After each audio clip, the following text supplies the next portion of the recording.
Part 1. The History. Before the myths, before the curse, before the name Barovia was carved into stone and memory and the bones of the valley itself, this place existed as something else entirely. The name it bore then has been lost, not forgotten. Loss implies something that might be recovered, a thing misplaced that could be found again with sufficient searching. No, this name has been erased, worn away by time and deliberate obscurity until not even the oldest chronicles preserve it. The Turkish people who came to the valley in the age of migrations had a word for it in their tongue, something that meant the sheltered place, or perhaps the cupped hand of the mountains. But the Turkish language itself has faded, surviving only in fragments, in loanwords embedded in the speech of modern Barovians who do not know they are speaking the words of a dead people. Before the Turkish, there were others. The histories call them the first folk, though whether this was what they called themselves is unknowable. They left little behind: stone cairns that have collapsed into rubble, patterns in the landscape that might be ancient field boundaries, or might be nothing at all, and the paths they walked. The Old Svalich Road began with them, though they would not have called it a road. It was an animal track first, deer and elk following the river Ivlis upstream, moving between the high summer meadows and the low winter forests, driven by the ancient rhythms of season and survival. The first folk followed the animals. They widened the track with their feet. They marked it with stones at river crossings. They learned its moods, its dangerous sections, the places where the ground gave way to sudden drops or hidden streams. Over centuries, perhaps millennia, for time moved differently then, unmarked by calendars or the recording of years, the track became a path. The path became a route. And when the Turkish came, fleeing wars in the east whose causes have dissolved into myth, they found the route and recognized it for what it was: the only reliable passage through these mountains, the thread that connected the valley to the world beyond. The Turkish were builders. They had learned engineering from peoples they had conquered or been conquered by, the knowledge of proper grading, of drainage channels, of how to lay stone so that it would bear weight for generations. They transformed the ancient track into something worthy of the name road. They cut into hillsides to level the grade. They bridged streams with arched stonework. They laid cobbles in the sections that turned to impassable mud during spring thaws. The road they built was not merely functional. It was an assertion of permanence, a statement carved into the landscape that said, "We are here, we will remain. We will tame this valley and make it serve us." And at the southern entrance to the valley, where the mountains formed a natural gap and the road passed through like thread through a needle's eye, the Turkish kings built the gates. The gates were never beautiful. Beauty was not their purpose. They were built in an era when survival was measured in the thickness of walls and the weight of iron, when kingdoms rose and fell based on their ability to defend narrow passes and strategic choke points. The stone buttresses rose on either side of the road, anchored deep into the mountain bedrock, positioned to last for centuries. The masonry was practical. Large blocks fitted with minimal mortar, designed to distribute weight efficiently and withstand both weather and siege. The iron gates themselves were forged in the valley, in furnaces that burned charcoal made from the ancient evergreens. The bars wrought thick and heavy, each one requiring multiple men to lift into position. What the gates defended against is no longer known. The Turkish histories, what fragments remain, speak vaguely of threats from the south, of enemies who came in the night, but the specifics have been eroded away by time or deliberate forgetting. Perhaps there were no specific threats. Perhaps the gates were built simply because building gates is what kingdoms do, because fortification is an act of definition, a way of saying, this is where our domain begins, and beyond this threshold, you are other. 2 statues were carved to stand guard at the gates. They were soldiers, though their rank or unit, or even the specific conflict they represented has been lost. 12 feet tall, carved from single blocks of dark stone, perhaps basalt, perhaps some volcanic rock brought from elsewhere. They stood in full armor, pole arms held in stone hands, their faces stern and idealized. They were not portraits of specific men, but symbols.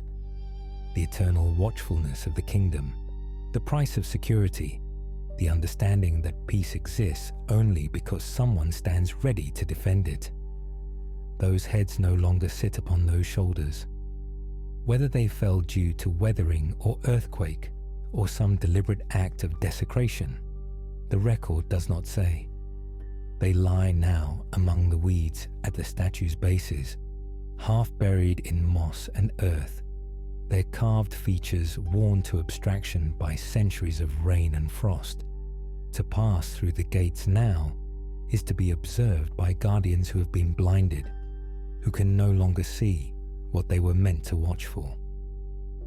For hundreds of years, the gates stood open.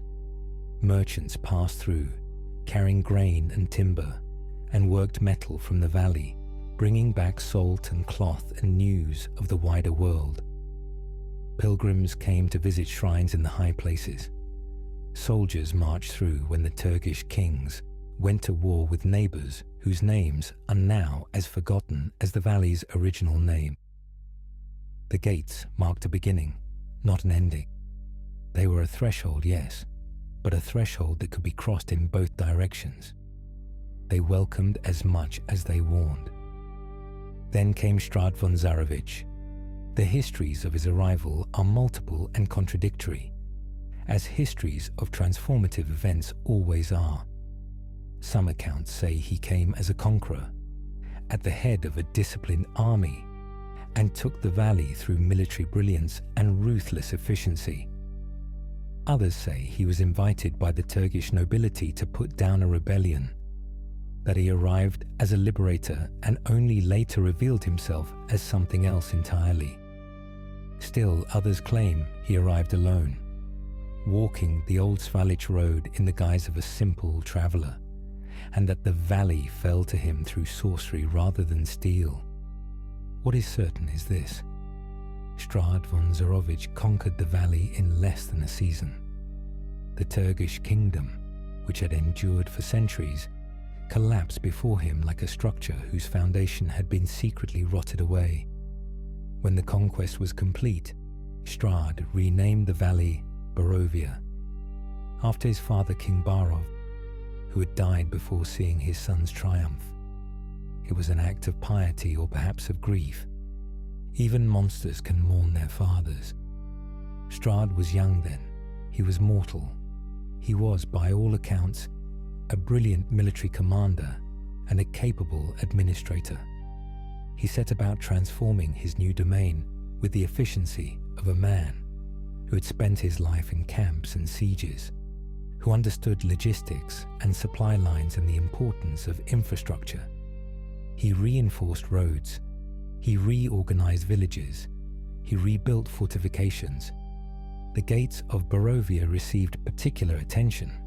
He had them reinforced, had the iron gates replaced with thicker bars, had the stonework repaired and strengthened. He understood, even then, the power of symbols, the importance of thresholds. But Strahd made an error that would transform the valley from a place of mere geography into a prison of metaphysics. He fell in love. Tatiana Fedorovna was a daughter of the valley, descended from Turkish nobility, but living in modest circumstances in the village that now bore the new name Barovia. The accounts describe her as beautiful, but beauty is common enough.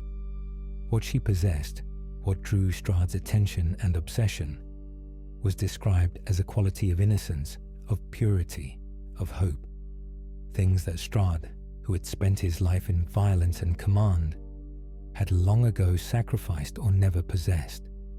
In her, he saw the possibility of redemption, of softness, of a life beyond endless campaigns. She did not love him. She loved his younger brother Sergei, a man who had been sheltered from war, who remained kind and gentle, and everything Strahd had been forced to abandon in order to survive and conquer. When Sergei and Tatiana announced their betrothal, Strahd's love curdled into something darker, something that could no longer be called love at all. On the day of the wedding, in the chapel of Castle Ravenloft, Strahd murdered his brother. Tatiana, witnessing the horror, fled to the highest tower of the castle. Rather than submit to Strahd's obsession, she threw herself from the battlements. Her body struck the rocks nearly 1,000 feet below. What happened next cannot be explained by natural law or the ordinary progression of cause and effect. Strahd, in his grief and rage, grief for what he had lost, rage at the injustice of loss itself, performed rituals in the ancient places of power scattered throughout the valley. He found the sacred groves where the first folk had honored powers older than kingdoms.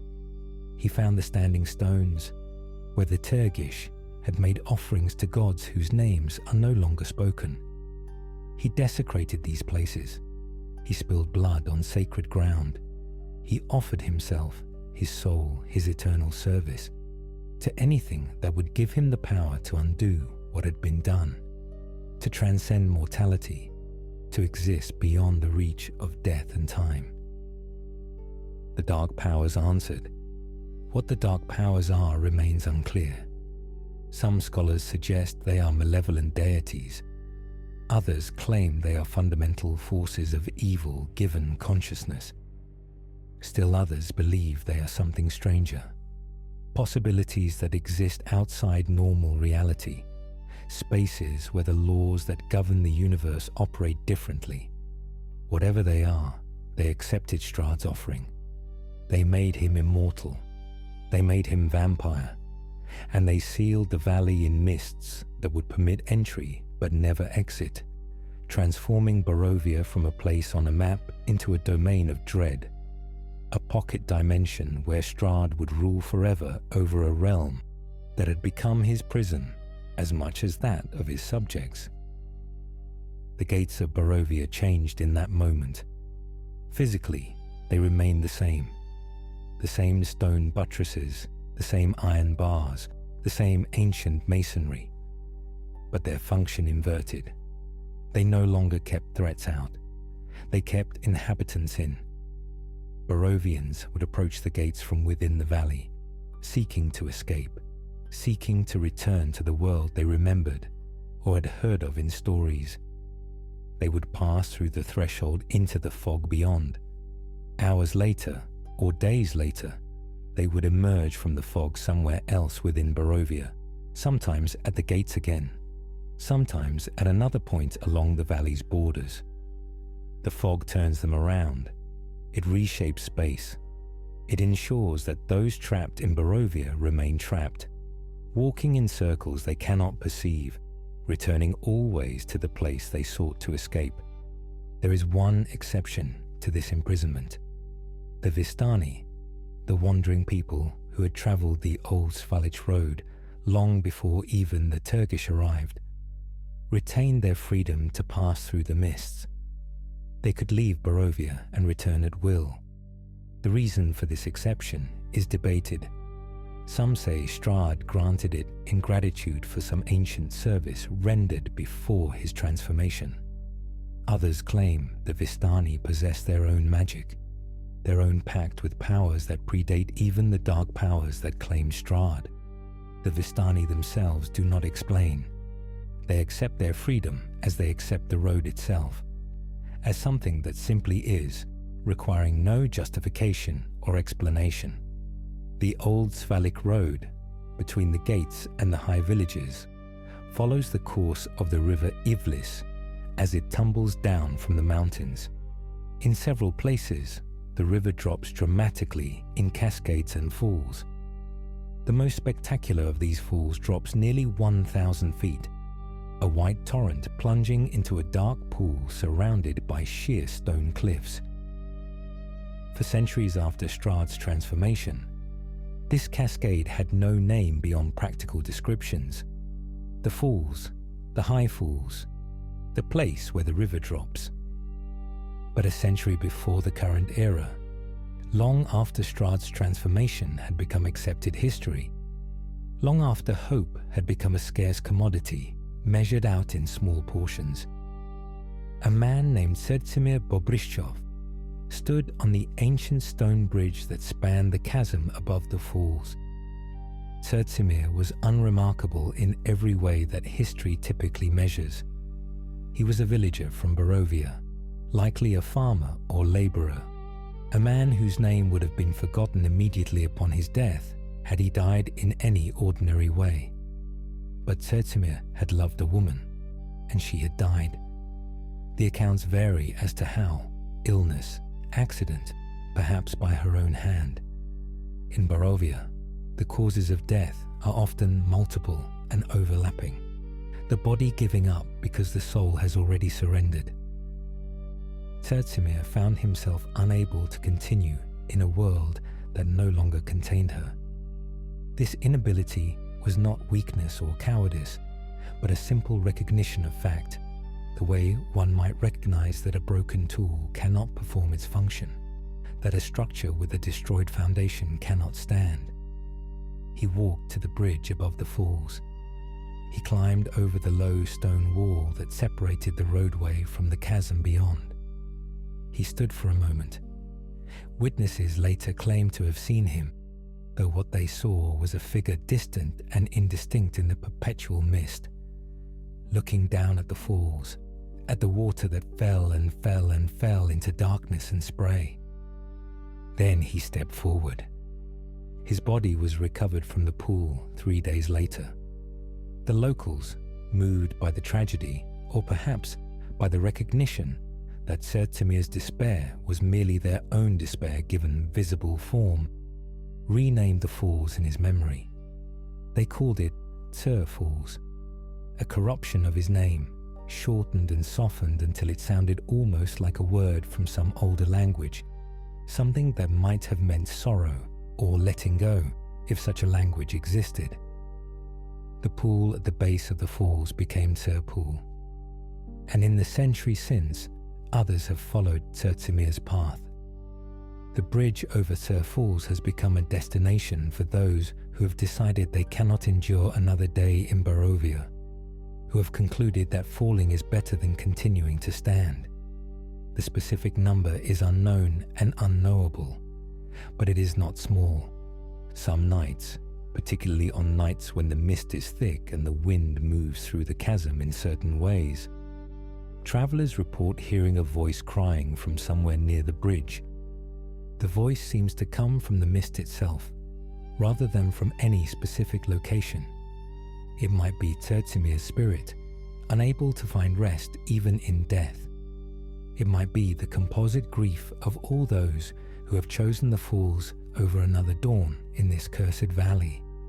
Or it might be simply the wind moving through the stone canyon, the natural acoustics of water and rock and air creating sounds that the human mind, desperate for meaning, interprets as words or weeping.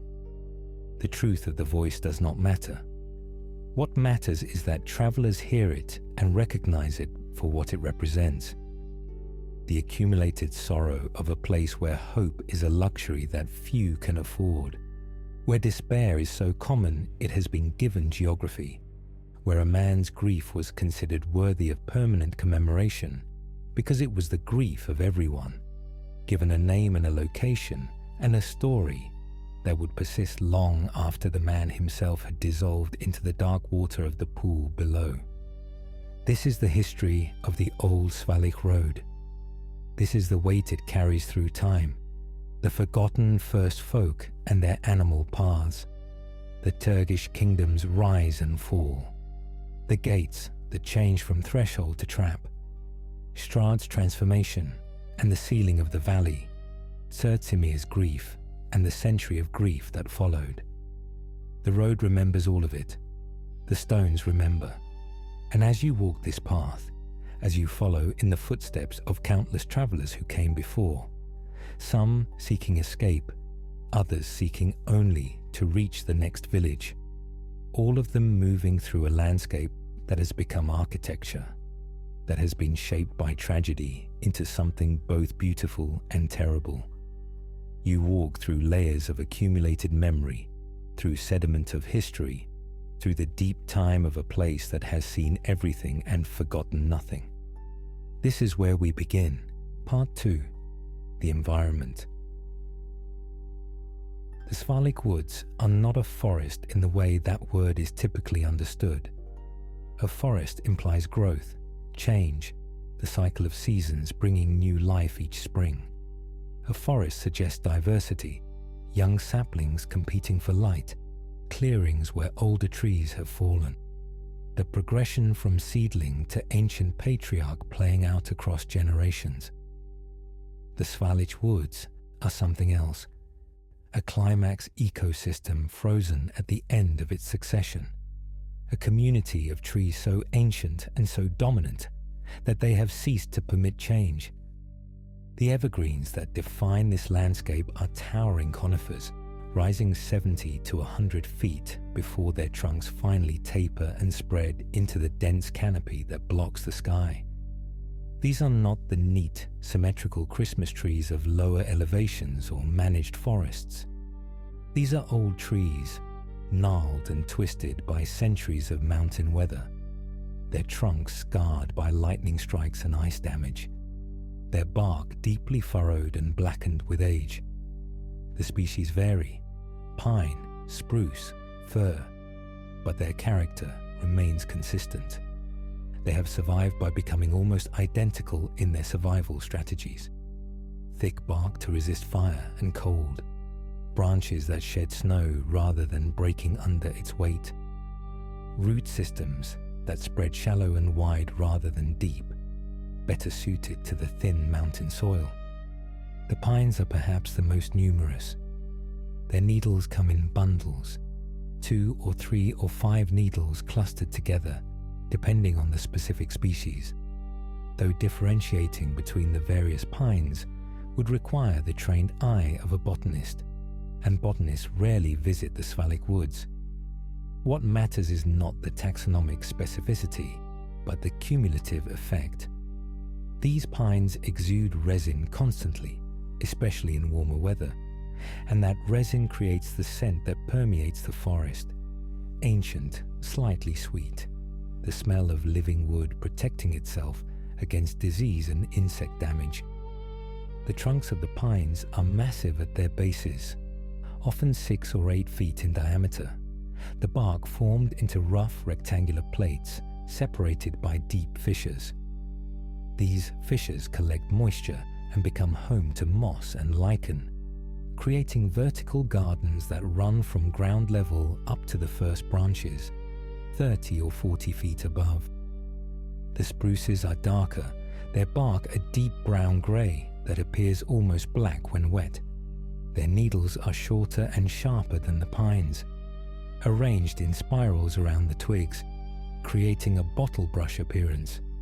Spruce trees in the Svalich Woods grow in postures that suggest struggle. Their trunks often lean slightly, adjusted over decades to compensate for the prevailing winds from the north, and their lower branches, starved of light by the canopy above, have died and fallen away, leaving the trunks bare for the first third of their height. These dead branches create hazards on the forest floor, sharp and brittle, hidden beneath the needle carpet like caltrops waiting for unwary feet. The firs are perhaps the most elegant of the three, their branches arranged in precise whorls, each year's growth creating a new tier like floors in a building. Their needles are flat and soft, arranged in rows along the branches, and when crushed, they release a scent slightly different from the pines. Sharper, more medicinal, reminiscent of the pitch that was once harvested for its healing properties. The firs retain their lower branches longer than the spruces, creating a denser screen at ground level. But even these branches are sparse and struggling, their needles thin and yellowed from insufficient light. What strikes the observer most immediately is not the individual characteristics of these trees, but their density. They grow so close together that in many places, 2 or 3 trunks stand within arm's reach of one another. The canopy they create overhead is nearly continuous, a ceiling of interlaced branches and needles that filters out most of the available light and nearly all direct sunlight.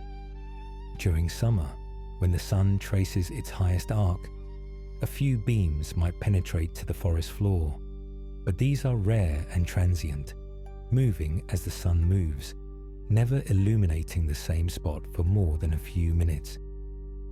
During winter, when the sun stays low even at noon, the forest exists in a twilight so deep that travelers sometimes lose track of whether it is morning or afternoon. The forest floor beneath these ancient trees is a world unto itself, a landscape built entirely from the accumulated debris of centuries. The needle carpet is at least a foot deep in most places, sometimes reaching 2 feet in depressions where wind and water have collected needles from the surrounding area. This carpet is not merely a layer of dead material lying on top of soil. It is a complex structure of decomposition in progress. The surface needles are relatively fresh, still recognizable as needles, brown or reddish-brown, depending on the tree species they fell from. An inch or 2 down, the needles have begun to break down, fragmenting into smaller pieces, losing their distinct shape. Deeper still, the material becomes more like peat, compressed, partially decomposed organic matter that retains moisture like a sponge and crumbles into dark fibrous dust when disturbed. Walking on this carpet creates an unusual sensation. The surface is spongy, yielding slightly with each step, absorbing the impact and muffling sound to such a degree that footsteps become nearly silent. This creates an acoustic effect that many travelers find unsettling. You can hear your own breathing, the rustle of your clothing, the creak of your pack straps, but the sound of your feet striking the ground is reduced to a soft compression, a muted crunch, barely audible even to your own ears. In a group of travelers walking single file, each person becomes isolated in their own acoustic space, unable to hear the footsteps of those ahead or behind, creating the illusion of walking alone even when accompanied. Moss covers everything that does not move and much that once did. The fallen logs that lie scattered throughout the forest, trees that fell decades or centuries ago, are entirely sheathed in moss, transformed into soft green mounds that no longer resemble their original forms. The moss is thick and dense, primarily the species that botanists call feather moss or haircap moss, creating cushions that can be 6 or 8 inches deep. When touched, these moss cushions release cold water, the moisture they have absorbed from the perpetual humidity of the forest. The water soaks through cloth almost immediately, cold enough to cause discomfort, a reminder that everything in this forest is saturated, that true dryness does not exist here. The rocks and boulders that emerge from the forest floor, remnants of ancient rockfalls or glacial erratics left behind when the last ice age retreated, are similarly covered in moss. But the moss on stone is different from the moss on wood, thinner, forming patches rather than continuous coverage, interspersed with lichens that have colonized the rock surface. These lichens come in various colors: gray-green, pale yellow-green, occasionally a startling orange or rust red, creating subtle color variations in a landscape otherwise dominated by shades of green and brown and grey. The lichens grow extraordinarily slowly, perhaps a millimetre per year, which means that some of the larger patches may be centuries old themselves. Organisms that began growing when the Turkish kingdom still controlled the valley. Fungi proliferate in this environment. The damp, the constant moisture, the abundance of dead wood. These conditions are ideal for fungal growth. Mushrooms erupt from the needle carpet in isolated specimens or in clusters. Their forms and colors varied. Some are small and white, clustered in families of a dozen or more, growing from buried wood or from the decomposing needles themselves. Others are larger, solitary, their caps the size of dinner plates, colored in shades of brown or yellow, or a bruised purple that appears almost black in the dim light. Some have gills underneath their caps, delicate radiating structures that release spores into the air. Others have pores, surfaces that look almost sponge-like, designed to maximize the surface area for spore production. Not all the fungi are mushrooms. Shelf fungi grow from the sides of living and dead trees, hard, woody structures that project like shelves or brackets, sometimes in overlapping tiers that climb up a trunk for several feet. These are the fruiting bodies of fungi that have colonized the wood itself, their mycelia spreading through the tree's interior, slowly converting solid wood into something softer, more permeable, beginning the process of returning the tree to the forest floor. On some of the older dying trees, these shelf fungi grow to impressive sizes, individual brackets 2 or 3 feet across, their surfaces hard enough to support significant weight, their edges showing the growth rings of successive years. The mycelia themselves, the actual bodies of the fungi, as opposed to the mushrooms, which are merely reproductive structures, create a network beneath the forest floor that rivals the trees themselves in complexity and extent. These thread-like structures spread through the soil and the needle litter, connecting trees to one another, facilitating the transfer of nutrients and chemical signals, creating what some researchers call the wood wide web. Though in the Svalich Woods, this network has had centuries to develop into something far more extensive than in younger forests. The mycelia are rarely visible, but occasionally they form dense mats just beneath the surface, white or pale yellow networks of threads that can be revealed by brushing aside the surface needles. Young plants struggle to establish themselves in this environment. The combination of deep shade, acidic soil created by the decomposing needles, and root competition from the ancient trees creates conditions that are hostile to most seedlings.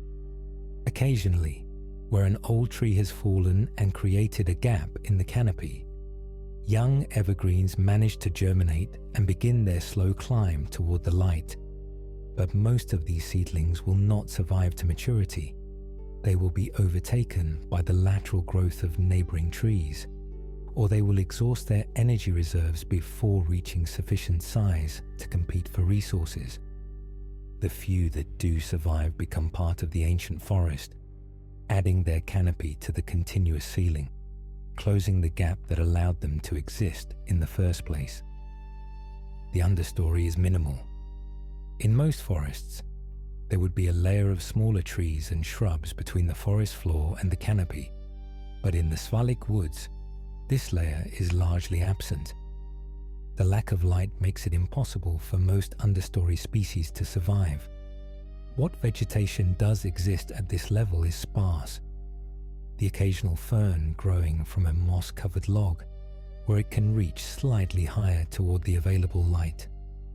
Brambles that manage to persist in the shadiest conditions, though their growth is stunted, and their berries, when they produce any, are small and bitter, and isolated saplings of the dominant conifers, most of which will die before reaching 10 feet in height.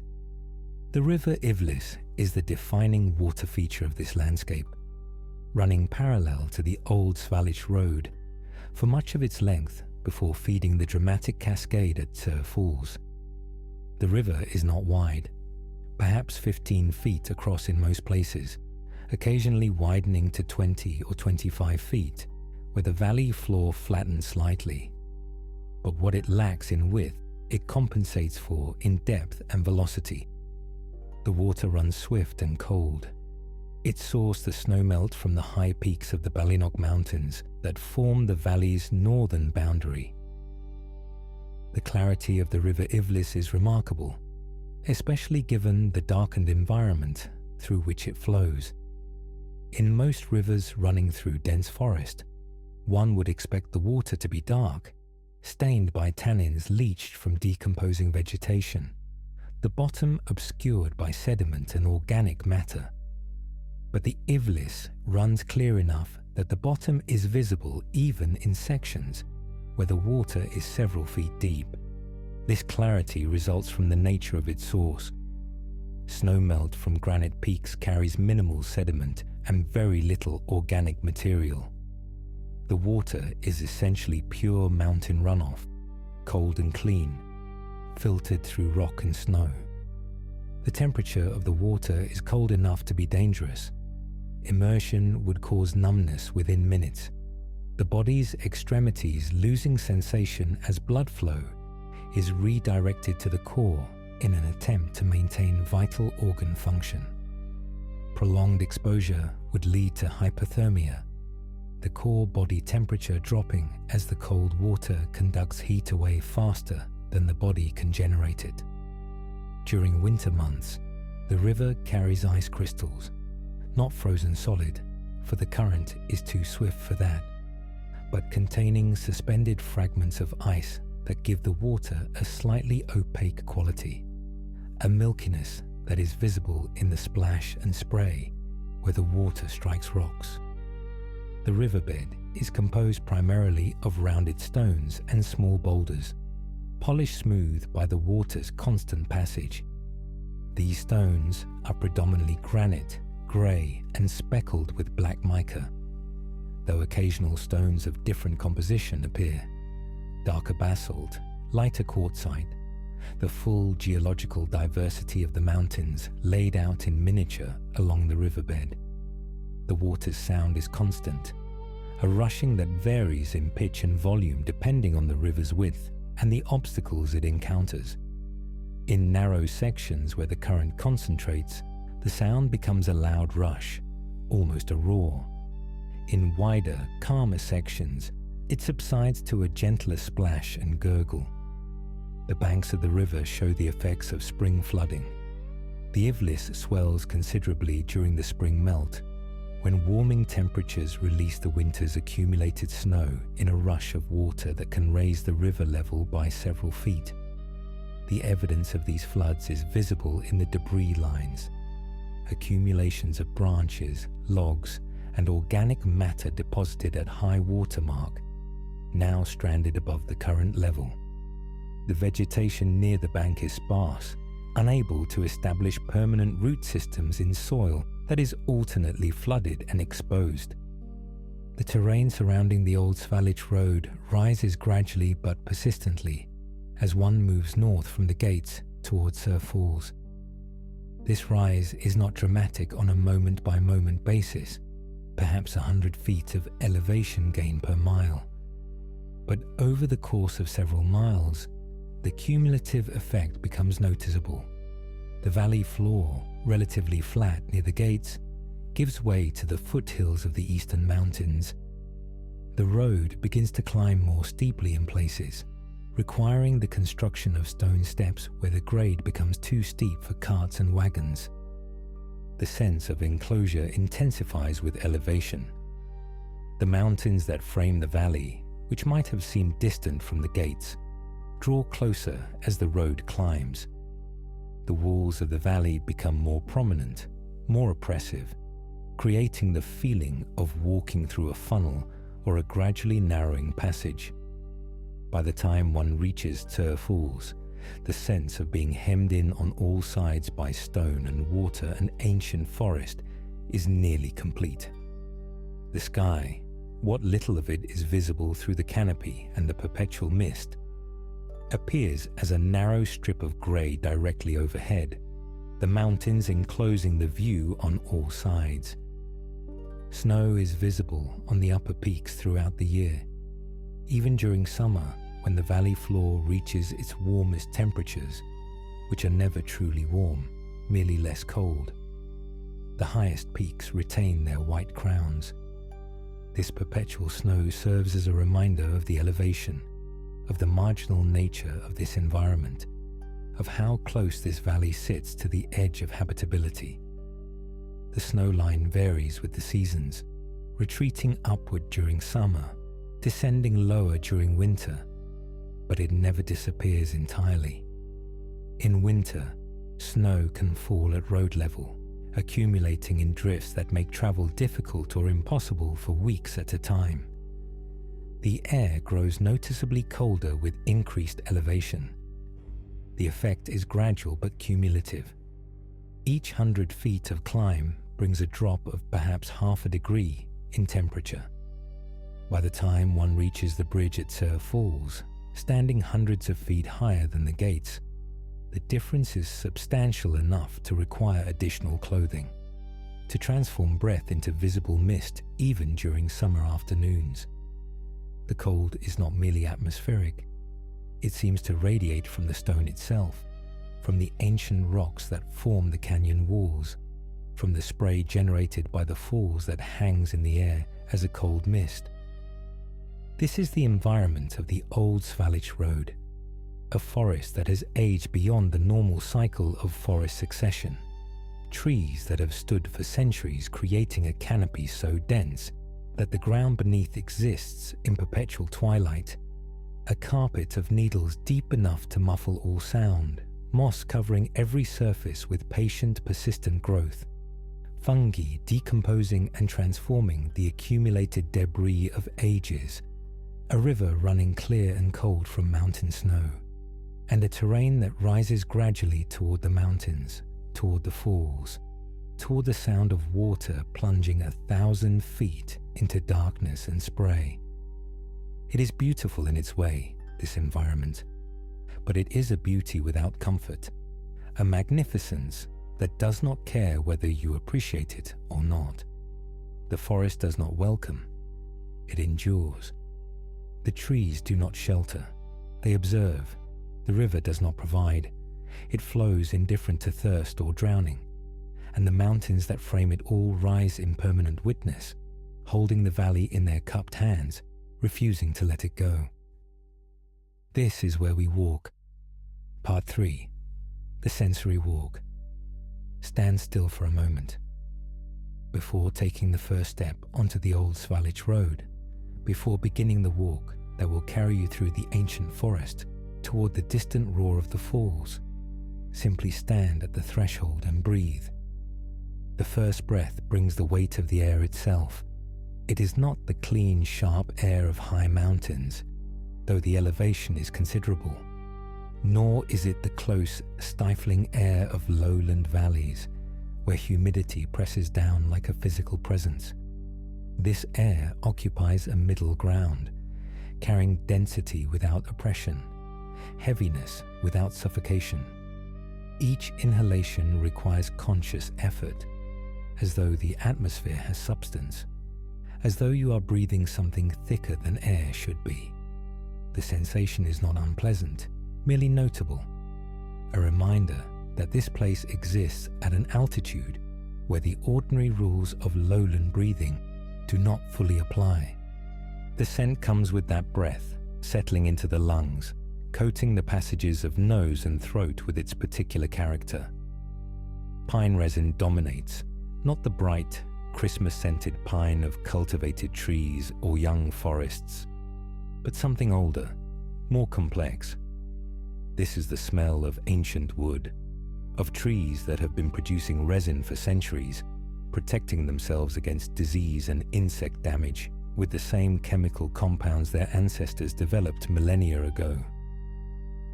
The scent is subdued rather than sharp, sweet rather than acrid, carrying an almost medicinal quality. It is the smell of living wood that has learned patience, that defends itself slowly and thoroughly rather than with dramatic gestures. Beneath the pine resin lies the scent of soil, rich, dark, damp earth that has been building for generations through the slow decomposition of needles and bark and fallen wood. This is not the fresh smell of spring earth being turned by a plough, nor the dusty scent of summer soil baked dry by sun. This is the smell of earth that is perpetually moist, that exists in a state of constant, slow saturation.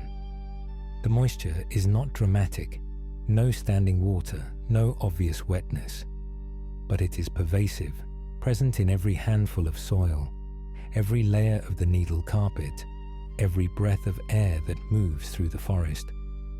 The scent carries a slight mustiness, the smell of things breaking down at a molecular level, of complex organic compounds being reduced to simpler forms by bacteria and fungi working in darkness and dampness.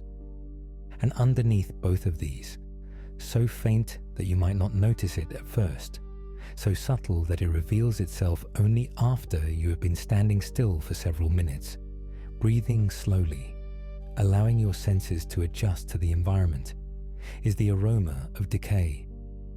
Not the violent, overwhelming stench of recent death or rapid decomposition, but something gentler, more patient.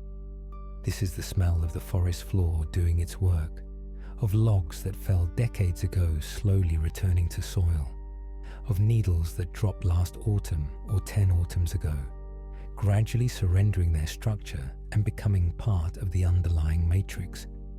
It is decay as a natural process rather than as catastrophe, the smell of transformation rather than ending.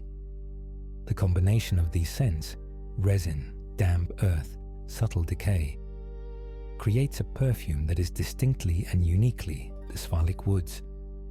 It settles into your chest with each breath, becoming part of you temporarily, so that even hours later, when you might have left this place, the memory of the scent remains, accessible through simple concentration, as though the forest has marked you in some subtle way. On cooler evenings, and most evenings in Barovia are cool, the temperature dropping as the already dim light fades to darkness, an additional scent threads through the primary notes of pine and earth. It is the smell of ozone, electric and metallic, the scent that precedes storms in other places, in other lands. The smell is unmistakable to those who know it. That particular quality of air that has been charged, ionized, made ready for lightning to arc from cloud to ground. In other places, this scent would be a warning, a signal to seek shelter before the storm breaks. But in the Svalich Woods, the ozone hangs in the air without fulfillment. The storms that this scent promises rarely manifest. The electricity builds but does not discharge. The tension accumulates but finds no release. This persistent hint of ozone creates an atmosphere of anticipation that never resolves. The air feels charged, ready, waiting for something that will not arrive. It is unsettling in a way that is difficult to articulate, not threatening exactly, but wrong, like a breath held too long, like a word begun but never finished. The ozone smell is strongest on those evenings when the mist thickens, when the already heavy air becomes heavier still, when visibility drops and the forest closes in around you. On those evenings, the scent becomes almost tangible, as though you could reach out and touch the electricity hanging suspended in the humid air. The soundscape of the Svalich Woods is defined primarily by what is absent rather than what is present. In a healthy forest, in a forest that exists anywhere outside Barovia, sound would be abundant and varied. Birds would call from the canopy, their songs marking territory, attracting mates, warning of predators. Squirrels would chatter and rustle through branches. Insects would buzz and hum, creating a background drone that rises and falls with the temperature and time of day. Small mammals would move through the undergrowth, their passage marked by the rustle of disturbed leaves and the snap of stepped-on twigs.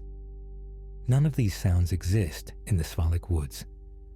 The absence is so complete that it takes time to recognize it for what it is. The human mind expects certain sounds in certain environments, and when those sounds are not present, the mind initially fills the gap with imagination or memory, supplying the expected sounds from internal resources. Only after standing still for several minutes, after allowing expectation to fade and reality to assert itself, does the true depth of the silence become apparent. There are no birds, not the complete absence of all birds. Occasionally, very rarely, a corvid might be glimpsed in the distance, or the shape of a raptor might wheel overhead against the grey sky. But the normal chorus of forest birds, the complex soundscape of warblers and thrushes and finches and woodpeckers, does not exist. The sky is silent, the canopy is still. The branches that should hold nests and perching birds remain empty. There are no animal calls, no deer barking warnings to their fellows, no foxes screaming in the night, no small mammals making the countless small sounds that normally populate a forest, squeaking, scratching, rustling. The forest floor is silent except for the sounds that you yourself make, and those sounds become amplified by the absence of competition, so that each footfall, each breath, each adjustment of clothing or equipment seems unnaturally loud. What remains, in the absence of biological sound, is the wind. It moves through the Svalich Woods constantly, not as dramatic gusts or violent weather, but as a persistent current, a river of air flowing from the high peaks to the north, down through the valley toward the south. The wind encounters the forest, the dense packing of ancient evergreens, the branches that interweave and overlap, the needle clusters that present surface area to moving air, and the interaction creates sound. The sound the wind makes is best described by the old word, susurrus. It is a whisper, a soft rushing, a constant low murmur that might be voices heard from a great distance, or might be the forest itself breathing, or might be nothing more than air moving past obstacles at varying speeds and pressures, creating vibrations in needles and branches that propagate through the air as sound waves. The susurrus is not constant in volume or pitch. It rises and falls, swells and diminishes, responding to variations in wind speed that are too subtle to feel directly, but which make themselves known through sound. Sometimes, when the wind finds exactly the right configuration of branches, when the air moves at exactly the right speed through exactly the right spacing of needles, the susurrus takes on qualities that are almost linguistic, not words exactly, nothing that could be transcribed or translated, but syllables, phonemes, the building blocks of language without the structure of grammar or meaning. The human mind, confronted with these almost words, attempts to impose meaning, to hear in the wind voice some message or warning or prophecy. But the meaning, if it exists, remains always just beyond comprehension, forever on the verge of clarity but never achieving it. The effect is most pronounced when walking alone. In a group, conversation provides its own soundscape, distracting from the wind's whisper. But alone, with nothing to occupy the auditory attention except the sound of one's own breathing and footfalls, both muffled by the heavy air and the needle carpet, the wind voice becomes nearly overwhelming. It fills the acoustic space, becomes the dominant sensory input, creates an auditory environment that is simultaneously soothing and unsettling. soothing because the sound is constant and relatively soft, creating a form of acoustic consistency that the brain can treat as background.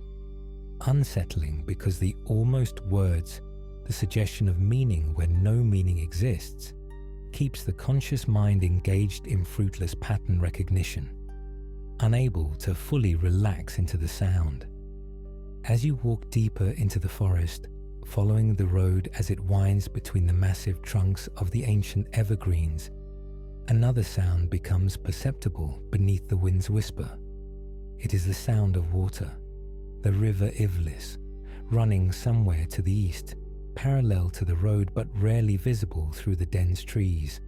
The river's sound is different from the wind's whisper.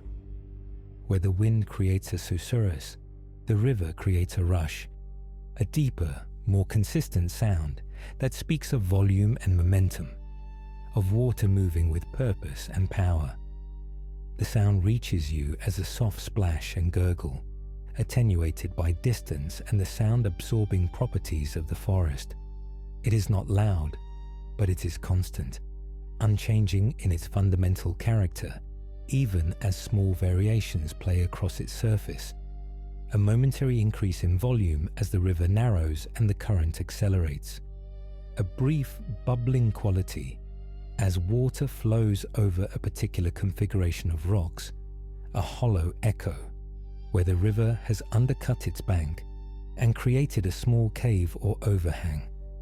These variations are subtle enough that they might not be consciously noticed, but they prevent the river's sound from becoming true white noise, from fading entirely into the background. The river maintains its presence, reminding you of its existence even when it cannot be seen.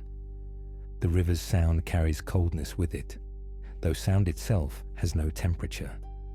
It is a psychological effect, perhaps, or a deeply embedded association between the sound of rushing water and the memory or anticipation of cold. But the effect is real nonetheless. Listening to the river Ivlis, even from a distance, evokes the sensation of coldness, creates a mental image of water so cold that it carries ice crystals that would numb exposed skin within minutes, that represents as much threat as resource. As the road continues northward, climbing gradually but persistently towards Sur Falls, the river's sound slowly transforms. The soft splash and gurgle deepens, acquires bass notes, begins to include sounds that are not merely the rush of water, but the impact of water, the crash and boom of large volumes of liquid striking stone with force. This transformation happens so gradually that identifying the exact moment when the character of the sound changes is impossible. But over the course of an hour's walk, the river's voice shifts from something almost gentle to something powerful, even threatening. And beneath this changing river sound, so deep that it is felt as much as heard, a new sound emerges, the roar of Sur Falls. At first, it is barely perceptible, a vibration in the air, a frequency that resonates in the chest cavity, rather than being processed by the ears as distinct sound. But as the distance decreases, as the road climbs higher and approaches the chasm where the river drops nearly 1,000 feet, the roar builds. It gains definition, separates itself from the background, becomes impossible to ignore. The roar is not a single sound, but a composite, the aggregate of 1,000 individual impacts of water against stone, water against water, water against air, all occurring simultaneously and continuously. It contains the boom of large masses of water striking the pool at the base of the falls. It contains the hiss of spray atomizing into mist. It contains the rumble and grind of boulders being moved by the force of the cascade. All of these individual components merge into a sound so powerful that it begins to dominate not just the auditory environment, but the entire sensory landscape. At a certain proximity to the falls, perhaps a quarter-mile distant, perhaps less, depending on how the wind carries the sound. The roar becomes loud enough that normal conversation is difficult. Voices must be raised to be heard. Words become indistinct, their consonants lost in the overwhelming bass of the water's thunder. Communication becomes simplified, reduced to essential phrases shouted with effort. And at very close range, at the bridge itself, conversation becomes essentially impossible without shouting directly into someone's ear, and even then, the meaning might be lost. But there is another sound in the Svalich Woods, one that has nothing to do with wind or water, or the natural acoustics of the forest. It is a human sound, though whether it is made by living humans or by something that once was human is unclear. It is the sound of sobbing, deep, wrenching sobs that echo through the village streets when the road passes near the village of Barovia, but which sometimes carry further into the forest itself, as though grief has become unmoored from its source, and now wanders the landscape like a physical presence. The sobbing is not constant. It comes and goes, irregular in its timing, making it more unsettling than if it was simply continuous background noise. Sometimes minutes or hours pass with nothing but the wind's whisper and the river's rush. Then, without warning, the sound of weeping rises, not close, not immediate, but distant enough to be ambiguous in its location. The sound seems to come from everywhere and nowhere, to emanate from the mist itself rather than from any specific direction. The acoustics of the forest, the way sound reflects and refracts through the dense packing of tree trunks and the moisture-heavy air, make it impossible to identify the source with any precision. The sobbing carries such profound grief that it is difficult to hear without feeling some emotional response. This is not the brief crying of minor upset or temporary sadness. This is the sound of loss that cannot be consoled, of grief that has moved beyond hope of comfort, of despair so complete that it can only be expressed through these raw, animalistic sounds. The weeping rises and falls in waves, sometimes subsiding to quiet whimpering, sometimes building to loud wails that cut through even the roar of the distant falls. Who produces this sound? The accounts speak of Mad Mary, of Maria Mostrade, a woman who has lost something so precious that her mind has fractured under the weight of loss. But whether the sobbing that reaches into the forest comes from her specifically, or whether it represents the composite grief of many Barovians, or whether it is something else entirely, an echo, a memory, a recording somehow impressed into the landscape itself, remains unclear. What is certain is that the sound exists, that travelers hear it, that it adds another layer to the already complex soundscape of the Svalich Woods. And sometimes, particularly near Ter Falls, particularly on nights when the mist is thick and the wind moves through the chasm in certain patterns, there is another voice, not sobbing, but crying out. A single voice, perhaps male, perhaps neither or both, calling something that might be a name or might be a plea, or might be simply the sound of a voice that has forgotten words but remembers the need to speak. This voice, travelers say, is Tsertsimir, or the composite of all those who have followed his path from the bridge into the falling darkness. The voice seems to come from the mist itself, from the spray that rises perpetually from the pool below, from the cold air that flows up from the chasm. It is heard most clearly by those who stand on the bridge itself, looking down into the fall, though whether this is because the acoustic conditions at that specific location favor hearing the voice, or because standing in that place of tragedy makes one more receptive to its echoes, cannot be determined. This is the sensory experience of the Old Svalich Road, air that is heavy and damp and scented with pine and earth and subtle decay, with hints of electric ozone that promise storms that never come. sound that is defined by absence. No birds, no animals, leaving only the wind's whisper through ancient branches, the river's rush growing to a roar, and the occasional intrusion of human grief, disembodied and directionless, wandering the forest like something lost. These are the sensations that accompany every step, that surround and envelop and slowly become normal, so that when you finally leave this place, if you leave this place, the absence of these sensations will feel wrong, will feel like something missing, like a silence where there should be sound, or a sound where there should be silence. Stand still, breathe, listen, smell. Let the forest impress itself upon your senses. Let it become the baseline against which all other experiences will be measured. And then, when you are ready, when you have accepted what this place is and what it will ask of you simply by walking through it, take the first step forward onto the ancient road and begin. Part 4. The Landmarks. The Gates of Barovia. The buttresses announce themselves first as a darkening in the mist, a suggestion of vertical mass that gradually resolves into stone as distance decreases. They rise 20 feet, perhaps 25. The exact height is difficult to determine from ground level, particularly when their tops disappear into the low-hanging fog that seems to gather most densely at this precise location, as though the threshold itself generates mist or attracts it. The buttresses are not slender. They were not built for elegance.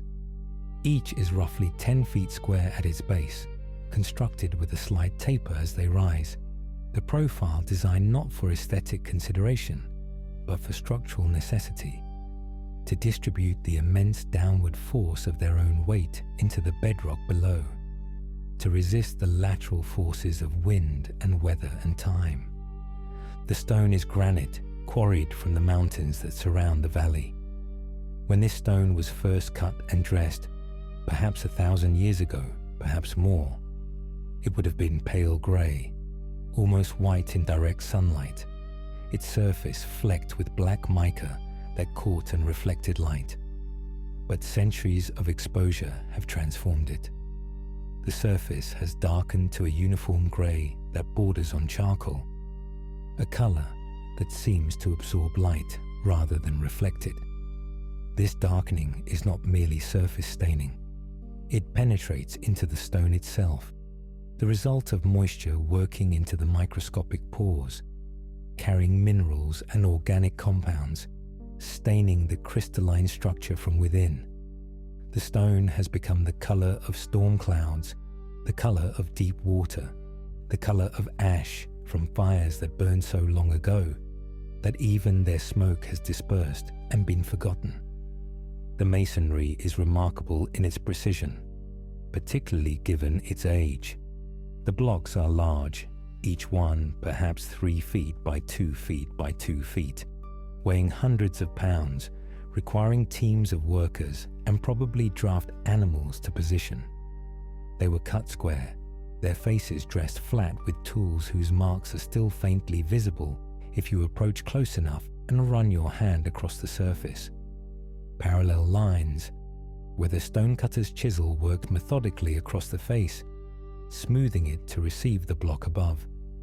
The blocks are laid in regular courses, each course offset from the one below, in a pattern that masons call a running bond, distributing stress and preventing vertical cracks from propagating upward through the structure.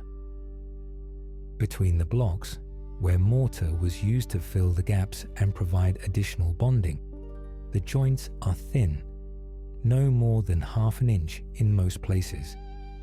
The mortar itself was made from lime and sand, with crushed granite mixed in as aggregate, creating a material nearly as hard as the stone it binds.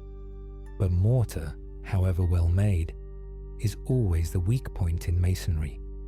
Water infiltrates the joints during rains. The water freezes during winter nights, expanding with the irresistible force that ice always exerts, slowly widening the gaps. Over centuries, this cycle of infiltration and freezing has done its work. The mortar has receded, eroded back from the faces of the blocks, so that each stone now appears to stand slightly proud of its neighbors, separated by shadows that emphasize the individual blocks rather than presenting a uniform surface. Where the erosion is most advanced, particularly on the weather-facing sides of the buttresses, where wind-driven rain has worked most persistently, some joints show gaps of an inch or more. These gaps reveal the rough backs of the dressed stones, the surfaces that were never meant to be seen, that were left rough because they would be hidden in the structure's interior. And in these gaps, moss has taken hold. The moss grows in cushions and patches, filling the eroded joints like organic mortar. It is a deep green when wet, almost black, the color of shadows or deep forest. When dry, which is rare in Barovia's perpetual dampness, it turns a lighter green-gray, becomes brittle to the touch, but it never dies entirely. It waits, patient as the stone itself, for the next rain or the next fog, to provide the moisture it requires. The moss has been growing here for decades, perhaps centuries, slowly working its roots into the stone, creating microscopic cracks that will, over enough time, become macroscopic, become structural failures. But time is long, and stone is patient, and the conflict between moss and masonry plays out over scales that make human lifetimes seem like single heartbeats. The iron gates hang from massive hinges embedded in the stonework. These hinges are architectural elements as substantial as the gates themselves. Each consists of a central pintle, a vertical iron rod 3 inches in diameter, forged from wrought iron that was heated and hammered and drawn out by smiths working in coordination. These pintles were set into the stone buttresses with molten lead poured around them, the lead cooling and solidifying to lock the iron permanently in place. The lead has oxidized over the centuries to a dull grey that is barely distinguishable from the stone, visible only as slight discoloration around the pintles' bases. Wrapped around these pintles are the hinge straps, long iron bands that extend horizontally across the gates themselves, distributing the enormous weight of the iron bars. The straps are forged from the same wrought iron as the pintles, perhaps 6 inches wide and an inch thick, substantial enough to support gates that must weigh thousands of pounds. The connection between pintle and strap shows the work of master smiths. The iron formed into loops that wrap around the vertical rods, held in place by massive pins driven through aligned holes, the whole assembly designed to allow the gates to swing while supporting their weight for centuries. The bars of the gates themselves are roughly 6 inches square in cross-section. They run vertically, spaced about 8 inches apart, creating a grid when combined with the horizontal cross members that provide rigidity to the structure. Each bar was wrought from iron heated to the point of malleability, then hammered and drawn out to length, the process requiring repeated heating and working. Hours of labor for each bar. The bars are not perfectly uniform. Close examination reveals slight variations in thickness, subtle wavering in their straightness. But these imperfections are the mark of handwork, of human craft rather than industrial production. Rust covers every surface of the iron. This is not the bright orange rust of recent oxidation, not the superficial corrosion that can be scrubbed away to reveal clean metal beneath. This is deep rust, centuries old, a coating that has become part of the iron itself. The rust forms in scales and flakes, creating a texture like tree bark or old paint. Some scales are as large as fingernails, curling away from the underlying metal, revealing darker rust beneath. In places where water collects, at joints, In the decorative elements where the bars curve or connect, the rust has penetrated so deeply that the iron has been reduced in cross-section, weakened by the slow conversion of metal to oxide. The weakest points are at the horizontal crossmembers, where water naturally accumulates and the rusting accelerates. Some of these crossmembers show visible sagging, bowing slightly under their own weight as the iron slowly loses its structural integrity. The degradation is slow. Each year the sag increases by an amount too small to measure without instruments, but it is relentless, unstoppable, the inevitable result of iron exposed to moisture and oxygen over centuries. Condensation clings to the rusted surfaces with remarkable tenacity. The moisture forms in tiny droplets that accumulate in every pit and crevice, in every rough patch of rust, creating a texture of water on rust that gives the gates a perpetually wet appearance, even when rain is not actively falling. In the early morning, when the temperature drops those few crucial degrees, these droplets freeze. The ice forms in the delicate crystal structures that follow the texture of the rust, each crystal growing along the peaks and valleys of the corroded surface, creating frost patterns that highlight every imperfection, every flaw, every wound that time has inflicted on the metal. The gates appear to weep. This is not metaphor or poetic exaggeration. The moisture that condenses on the upper portions of the gates gradually coalesces into larger drops that slide downward, following the vertical bars, leaving trails of darker rust where the water has moved. At the bottom of each bar, where it terminates a foot above the road surface, these drops gather and fall, creating small spots of moisture on the stone paving below. Over centuries, these falling drops have created slight depressions in the stone, barely perceptible divots where water has worked its patient erosion. At the base of the gates, where the lowest bars come closest to the ground, rust has accumulated in small piles of orange-brown powder. This powder is hydrated iron oxide, the final stage of the rusting process. The iron reduced to something barely more substantial than dust. The powder accumulates grain by grain, the gates slowly dissolving, returning to oxide, reversing the smelting process that once transformed ore into metal.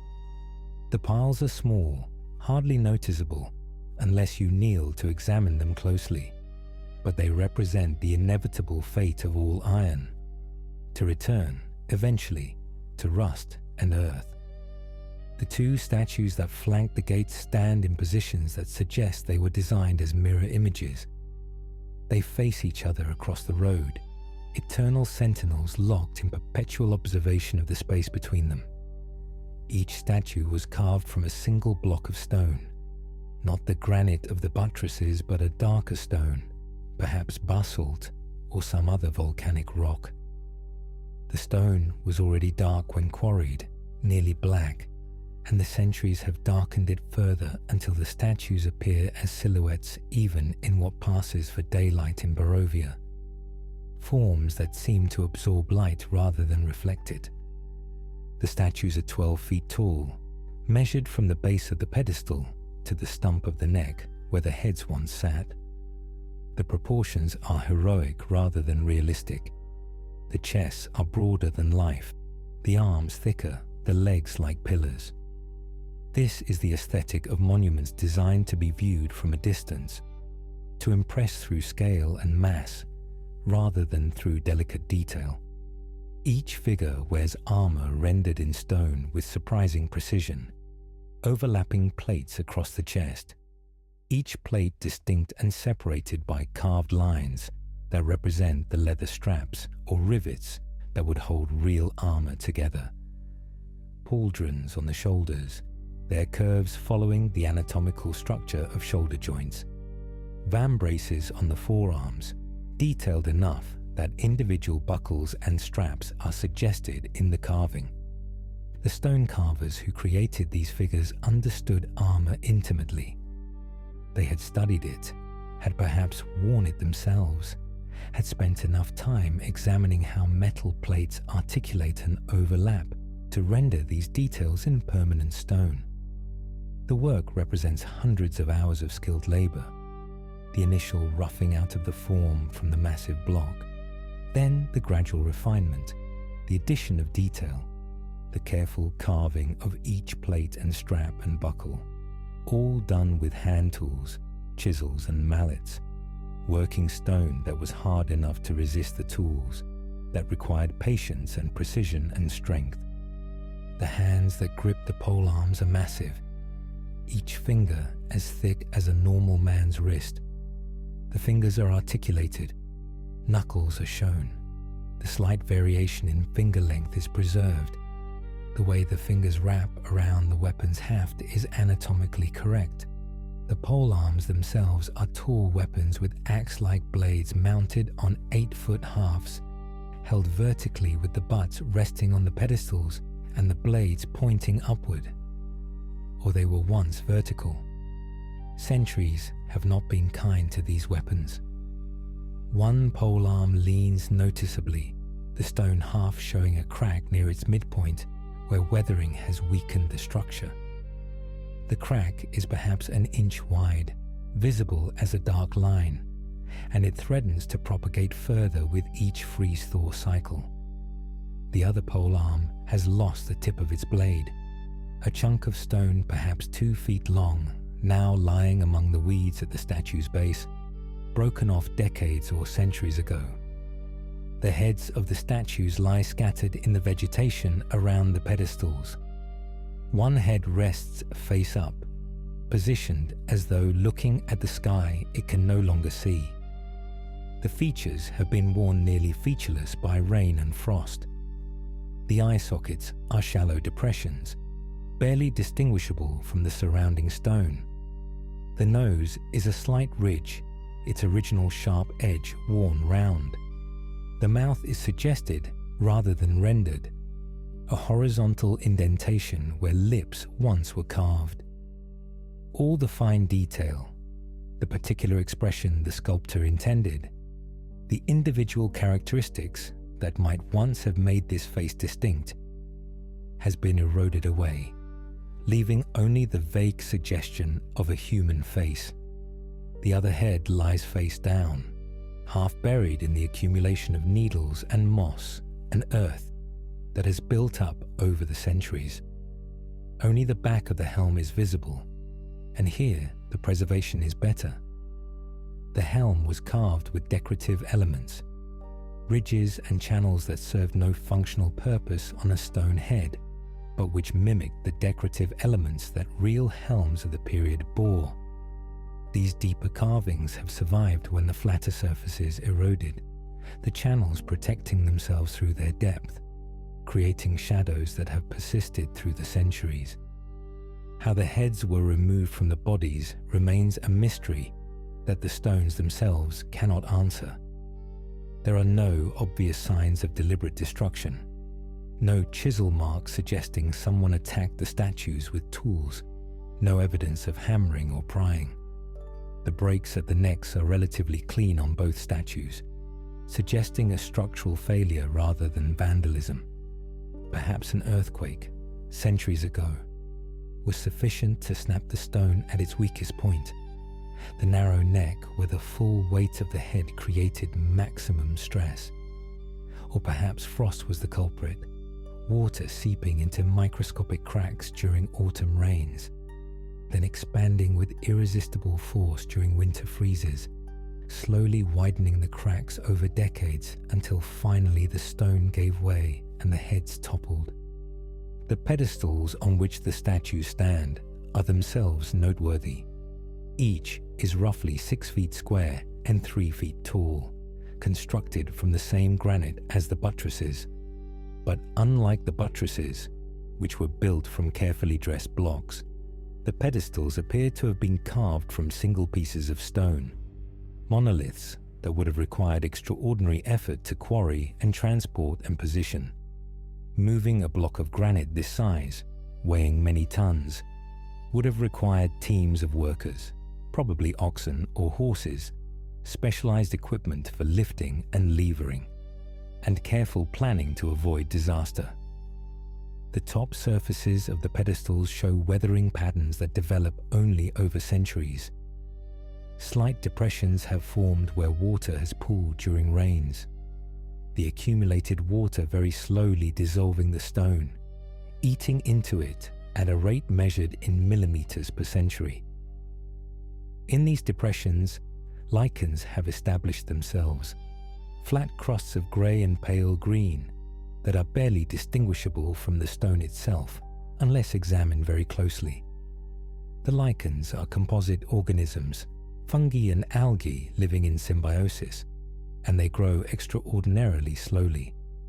A patch of lichen the size of your palm might be 50 years old, 100 years old. The larger patches visible on the pedestals might predate Strahd's arrival in the valley, might be older than the curse itself.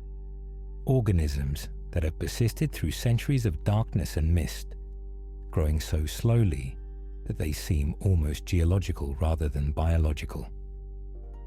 Around the bases of the pedestals, where they meet the earth, vegetation has taken hold in the thin soil that accumulates wherever wind and water deposit organic matter. Weeds grow here, grasses that are tough and wiry, adapted to poor conditions and minimal sunlight. These are not the lush grasses of well-watered meadows, but survival species, plants that have learned to persist where conditions are marginal. Their roots work into the cracks between pedestal and earth, slowly widening those cracks, the patient work of life working against the permanence of stone. The bridge at Sir Falls. The roar of the falls is audible long before the bridge itself becomes visible through the trees.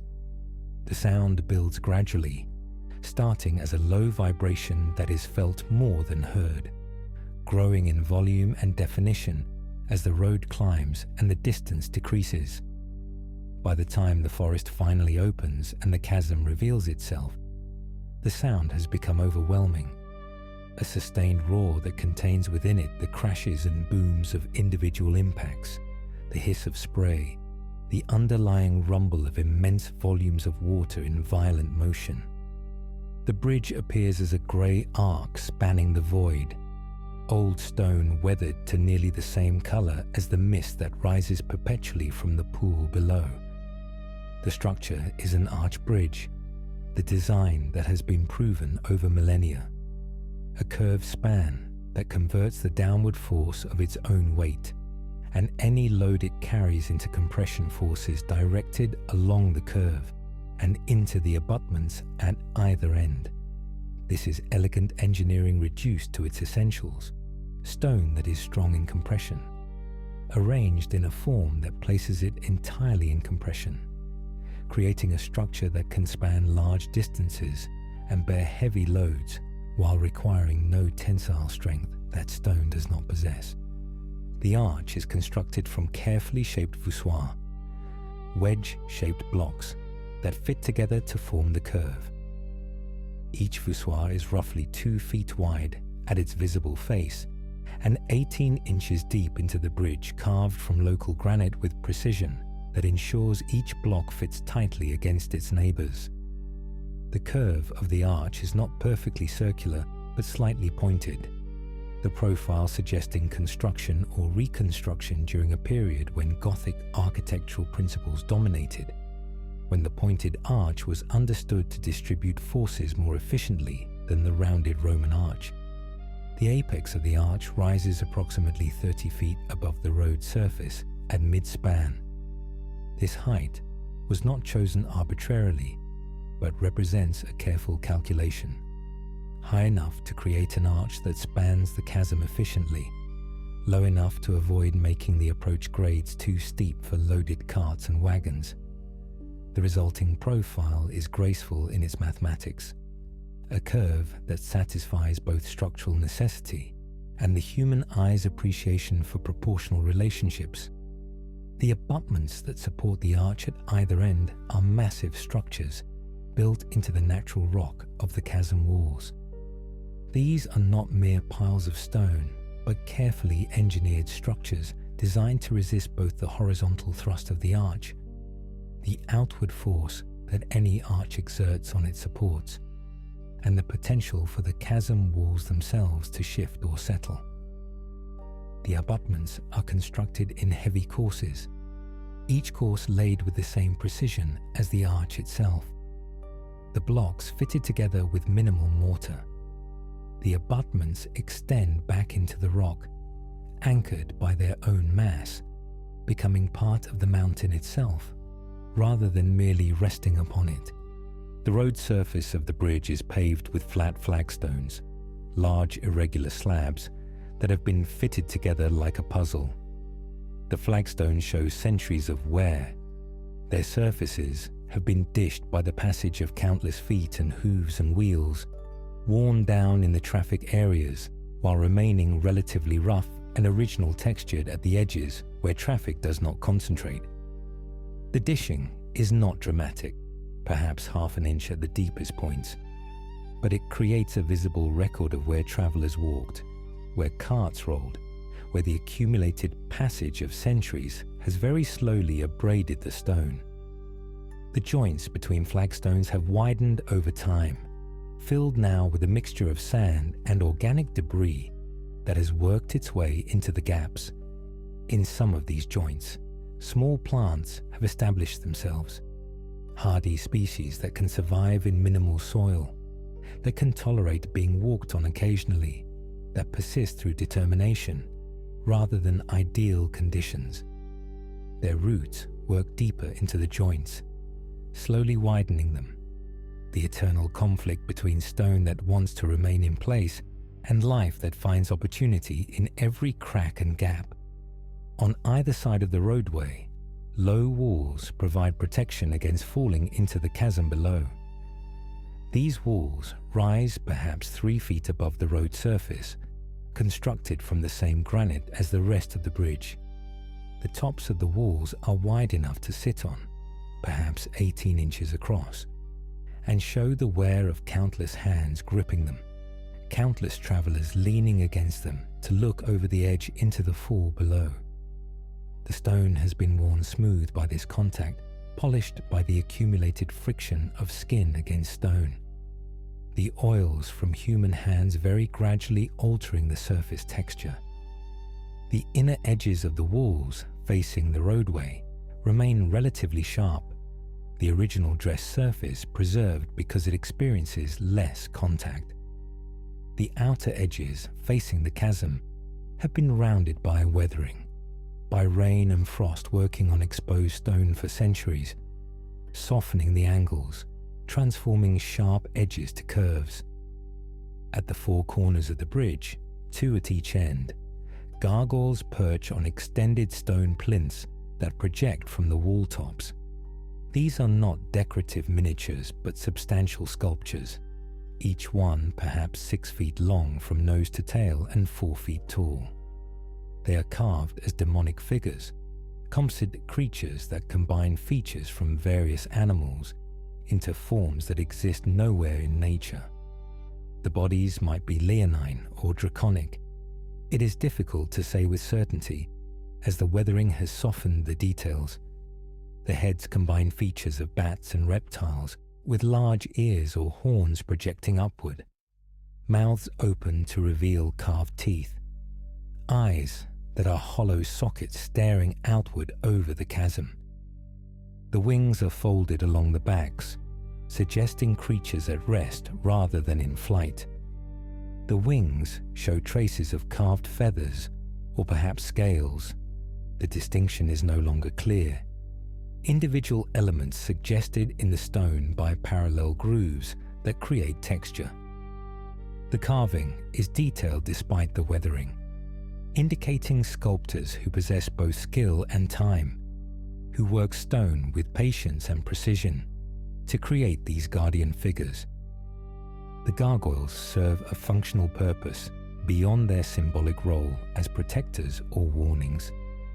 They are waterspouts, designed to channel rainwater away from the bridge surface and prevent it from pooling or eroding the structure. Each gargoyle is hollow, carved with an interior channel that collects water from the road surface and directs it through the open mouth, throwing the water clear of the bridge. During heavy rains, these gargoyles would pour water in steady streams, creating small waterfalls that arc out over the chasm before falling into the void below. In Barovia's more typical conditions, mist and drizzle rather than heavy rain, the gargoyles weep slowly. Drops form at the stone fangs, grow until surface tension can no longer hold them, then fall. The falling drops disappear into the mist that rises from the falls below, becoming part of the perpetual moisture that defines this place. The weathering of the gargoyles has been extensive. Black moss and lichen cover much of their surface, particularly on the backs and tops where water settles and sunlight. What little sunlight penetrates Barovia's perpetual overcast can reach. This growth gives the gargoyles an organic appearance, as though they are not carved stone, but living creatures that have simply chosen to remain motionless for centuries, gradually being reclaimed by the forest from which the bridge's stone was quarried. The original carved features, the precise shape of eyes, the articulation of claws, the texture of scales or fur, are softened by this growth, rendered less distinct, transformed from explicit to suggestive. The most dramatic feature of the bridge is not the bridge itself, but what lies below, the chasm, dropping nearly 1,000 feet to the pool at its base. Standing at the center of the bridge and looking down, which requires leaning over the low wall, gripping the cold stone, fighting the instinctive fear that all humans carry of falling from heights. The bottom is barely visible through the perpetual mist that rises from the falls. The walls of the chasm are vertical or even undercut in places, raw stone faces where the river has carved through the mountain over geological time. The stone is predominantly grey granite, the same stone from which the bridge was built, but bands of different rock types are visible. Darker basalt intrusions cutting across the lighter granite, seams of quartzite appearing as lighter stripes. The full geological history of the mountain laid bare in the chasm walls. The stone is wet, perpetually dampened by the spray from the falls, and this wetness makes the colors more vivid than they would be dry, transforms grey to darker grey, makes the basalt appear nearly black. Vegetation clings to the chasm walls in impossible places, defying gravity and the apparent absence of soil. Small trees grow from cracks where their roots have found purchase, their trunks emerging horizontally from the rock face before curving upward toward the light. These trees are stunted, their growth limited by the minimal soil and the harsh conditions, but they persist, stubborn assertions of life, in an environment that seems designed to prevent it. Moss covers broad areas of the rock face, creating sweeps of green against the grey stone. Ferns sprout from ledges and crevices, their fronds hanging downward, moving slightly in the updrafts generated by the falling water. The falls themselves are visible from the bridge, though the perspective is dramatic and disorienting. The water of the river Ivlis reaches the lip of the falls, perhaps 100 yards upstream from the bridge. The lip is a relatively sharp edge where the riverbed, flowing over relatively flat rock, suddenly ends. The water accelerates as it approaches this edge, smooth and dark, carrying the blue-green color that clear water takes on when it achieves sufficient depth. Then it breaks, becomes white chaos, drops. The fall is not a single clean plunge, but a series of cascades and free falls, the water striking outcroppings and ledges on its descent. each impact throwing spray and creating secondary falls. The sound each impact makes is distinct, a boom or crash, depending on the volume of water and the nature of the surface it strikes. But these individual sounds merge into the sustained roar that fills the chasm, that makes the air itself vibrate with the power of falling water. The mist generated by the falls rises in a constant plume, visible from miles away on the rare occasions when the general mist of Barovia thins enough to permit such distances to be seen. The mist is composed of water droplets so fine they hang suspended in the air, moving in currents and eddies created by the falls themselves and by the wind that moves through the chasm. At the bridge level, several hundred feet above the falls, this mist is perceptible as increased humidity, a coolness in the air, a tendency for condensation to form on exposed surfaces, on stone, on metal, on skin. The pool at the base of the falls, barely visible from the bridge, is described in old accounts as being 60 feet deep, carved by the constant impact of falling water over millennia. The water in the pool is dark despite its clarity. It appears black or deep blue-green, depending on the light, the color of depth itself. The surface is constantly disturbed by the impact of the falls and by the currents generated by the inflow and outflow of water. The pool never stills.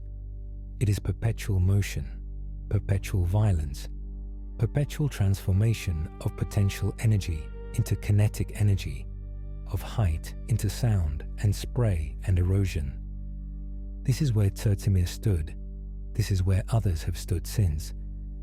The bridge offers no judgment, no opinion on those who choose to climb its low wall and step forward into the mist and the roar. The bridge simply exists, spanning the chasm, providing passage for those who wish to cross and final passage for those who choose otherwise. The stones remember, the gargoyles watch with their sightless eyes, and the falls continue their eternal roar, patient and implacable, waiting for whatever comes next, indifferent to the distinction between water falling and bodies falling, between the river's journey and the journey's end. Part 5. The Fade Out. The light, what little light there ever was, begins to fade. It is not a dramatic fading. There is no sunset in Barovia, no blaze of orange and red painting the clouds, no golden hour that photographers in other lands wait for with patient anticipation. The light simply diminishes, as though someone is slowly turning down a lamp, whose wick was already trimmed low, whose flame was already struggling against the darkness. The grey becomes darker grey. The shadows beneath the ancient evergreens deepen from charcoal to something approaching true black. The distinction between individual tree trunks and the spaces between them blurs, softens, until the forest begins to feel less like a collection of separate objects and more like a single continuous presence. The mist thickens as the light fails. It does not roll in dramatically, does not arrive as a visible wall of fog advancing across the landscape. Instead, it accumulates, molecules of water vapor condensing out of the cooling air, gathering in the spaces between branches, settling into the low places, rising from the surface of Sir Pool, in veils that merge and thicken and eventually obscure everything beyond a distance of perhaps 15 feet, then 10, then less. The encampment, if you have reached it, becomes isolated, an island of firelight in an ocean of grey that has no visible boundaries, no shore, no horizon. The temperature drops with the light. The cold is not bitter, not the dangerous cold that kills, but it is persistent, working its way through layers of clothing, finding the gaps at collar and cuff and waistband, settling into joints and bones with the patience of something that has all the time in the world. The dampness makes the cold more penetrating, makes 40 degrees feel like 30, transforms discomfort into something that demands attention, that cannot be entirely ignored no matter how you try to focus elsewhere. The roar of Tsur Falls continues, unchanging. Day or night makes no difference to the water. It falls as it has always fallen, will fall tomorrow as it fell yesterday, will fall a century from now as it fell a century ago. The sound has become familiar now, after hours of walking toward it, after standing on the bridge and feeling it vibrate in your chest. It has transformed from something notable to something fundamental, a baseline against which other sounds are measured. When you finally leave this place, if you leave this place, the absence of that roar will feel wrong, will create a silence that is somehow louder than sound. The wind through the ancient branches continues its susurrus, its whispered conversation with itself. The voices that almost form words, that suggest meaning without ever quite achieving it, continue their eternal dialogue. Perhaps they grow slightly louder as darkness deepens, or perhaps it only seems that way because other sources of distraction have faded. The wind does not care whether anyone listens. It spoke before humans walked these paths, will speak long after the last human voice has fallen silent. From somewhere in the distance, impossible to say how far, impossible to identify the direction with any certainty, the sound of sobbing drifts through the mist. It rises and falls, sometimes subsiding to near silence, sometimes building to a volume that cuts through even the roar of the falls. The grief it expresses is timeless, universal, the accumulated sorrow of all those who have lost what cannot be recovered, who have learned that some absences cannot be filled, some wounds cannot be healed. The sobbing is not directed at you. It is not asking for comfort. It simply exists, as the wind exists, as the falls exist, a phenomenon of this place, as fundamental as stone or water or the ancient trees. Stand here, at the threshold between the walk you have taken and the rest you will take. Behind you, the path you followed winds back through the forest toward the gates. Those headless guardians who watch with sightless eyes. Those iron bars that weep their slow tears of rust and condensation. The path remembers your footsteps, though the forest has already begun to forget them. The spongy needle carpet slowly expanding back to its original form, erasing the evidence of your passage. By tomorrow, no one could tell you walked here. By next year, even you might wonder if this walk was real or dreamed. Ahead, the path continues, northward toward villages that huddle in the perpetual twilight, toward Castle Ravenloft, perched on its impossible spire of stone, toward destinations that may offer shelter but never safety, comfort but never peace. The path is patient. It has carried travelers for millennia. It will carry more when dawn comes, when the darkness becomes merely less dark, when another day begins in this place where days are distinguished from nights only by the faintest gradations of grey. But for now, for this moment, the path asks nothing. It makes no demands. It simply waits. The forest receives you into its silence. Not a hostile silence, not a rejection, but an acceptance. The trees do not care that you are here. They do not care if you stay or go. They have stood for centuries. They will stand for centuries more. Your presence is noted the way a stone notes the passage of water, acknowledged without judgment, observed without response. You are another temporary thing passing through a landscape of permanence, another brief spark of warmth and motion in a place that specializes in cold and stillness. Lower yourself to sit if you are tired. The fallen log covered in moss, the flat stone near the pool's edge, the needle carpet itself, all offer rest of a sort. The dampness will seep through eventually, but that is hours away, and hours are long in Barovia. Long enough to contain rest, to contain dreams, to contain the small death that is sleep and the resurrection that is waking. Close your eyes, if you wish. The darkness behind your eyelids is little different from the darkness of the Barovian night. Both are complete. Both are patient. Both will wait for you to open your eyes again, or not, as you choose. The forest will still be here. The falls will still roar. The wind will still whisper its almost words. Nothing will change except perhaps your understanding that change is not what this place offers.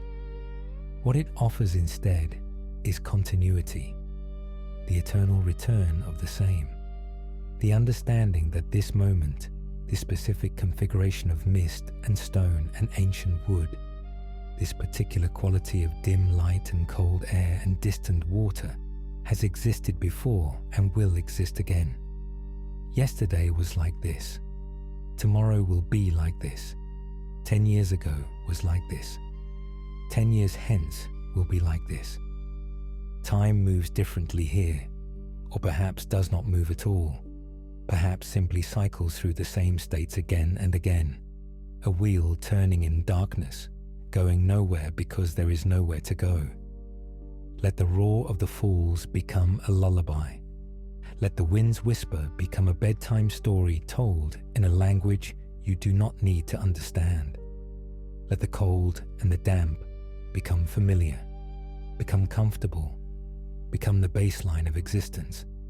Let the mist thicken until the world contracts to the space immediately around you. This log, this stone, this patch of moss-covered ground. Let the boundaries dissolve. Let the distinction between inside and outside, between self and forest, between waking and sleeping, blur and fade, and finally disappear. The Old Svalich Road remembers. It has carried thousands of travelers, tens of thousands, walking from one temporary destination to another, seeking what cannot be found, fleeing what cannot be escaped. The road offers no judgment on these journeys. It provides only passage, only the next step, only the continuation of movement through space that changes everything and nothing. You are one more traveler on an ancient path, one more set of footprints that will fade, one more story that will be forgotten. And that is not tragic. That is simply what this place is, what it has always been. A land of beautiful melancholy, of exquisite sadness, of sorrow so deep and so old that it has become almost comfortable, almost like home. Rest now. The stones remember, even if you forget. The trees stand watch, even as you sleep. The falls continue their song, even in silence. And Barovia waits, patient as mountains, cold as the river's source, eternal as mist. The road will be here when you wake, if waking matters. For now, only this, the soft darkness, the cold air, the distant roar. Only sleep, only peace, only Barovia, only rest.